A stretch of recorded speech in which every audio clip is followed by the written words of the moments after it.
If you asked 10 sim racers to name their favourite circuit in the world, 7 of them would probably name Spa Francorchamps.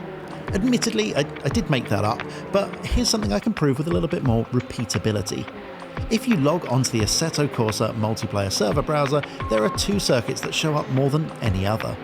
This place and something called the Nordschleifer, which honestly sounds a little bit made up. So then, why is it that sim racers love Spa?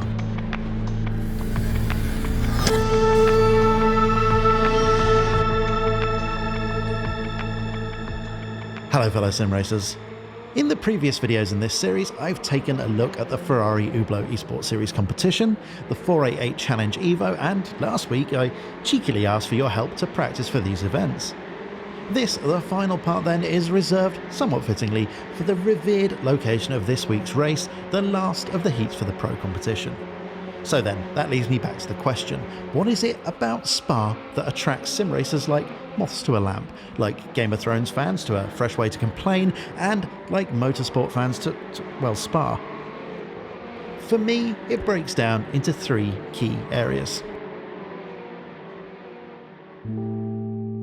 If YouTube rewarded attention span, then we'd be slowly building up to this point, but let's just dive right into the juicy bit before the algorithm catches on. The biggest reason that Spa Francorchamps is special, at least in my opinion, is because it packs a serious number of world-class corners into its 7-kilometre layout. It's simple maths really. Eau Rouge, Raidillon, Lecombe, Pouhon, Stavelot and Blanchimont, well, they would all rank on my, well, that's not a bad corner at all, old chap list. And when you look at what's left, La Source, Malmedy, Bruxelles, Fagnes, Campus and Bus Stop, well, that's not a bad looking bunch either. But Spa is more than just a sum of its already impressive parts. It has that all-important flow about which racers, real and virtual, wax lyrical. Sector 1 is all speed and brave pills, Sector 2 is more technical and flowing, while the final sector is, again, speed and courage. What's not to like? Well, there is that tarmac runoff, but news last week seems positive in that regard as well. Be still my beating heart. Now, for my second point, you're going to have to imagine that I'm wearing a brown corduroy jacket rather than this curiously on-brand Ferrari merch, because, well, we're talking geography. Situated on the side of a valley in the Ardennes forest, the circuit very much feels like it's meant to be there. Obviously, you have that glorious elevation change about which motorsport fans and sim racers get a tad obsessive.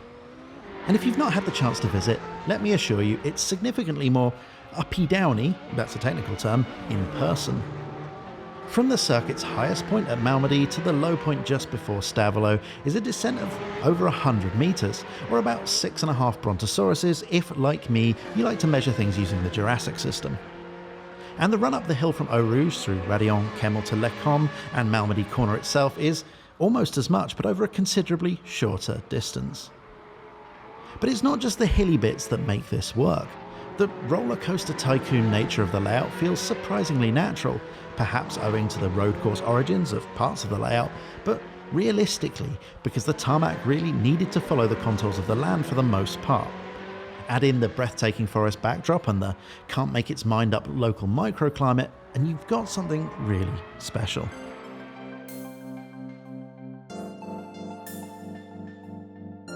I'm abandoning the metaphorical corduroy jacket for tweed now, as any video about Spa does have to acknowledge the history of the place.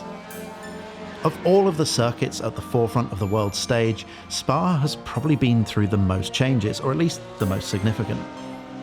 The post-war layout, which became the centre of the push to bring safety to race circuits in the late 1960s, was a challenge due to its flat-out nature and lack of anything remotely resembling a safety feature. Unless of course you count trees and buildings inches from the tarmac, in which case it had more than its fair share. At between 14 and 15 kilometres, depending on the exact layout in use, the old circuit was twice the length of the current incarnation, and most of that was spent at full chat. What you could describe as the modern layout owes its origin to a rebuild in the late 1970s, after many major race series started removing Spa from their calendars, owing to safety concerns that were, in hindsight, completely valid. A few rebuilds later, and we have the circuit that we all know and love today.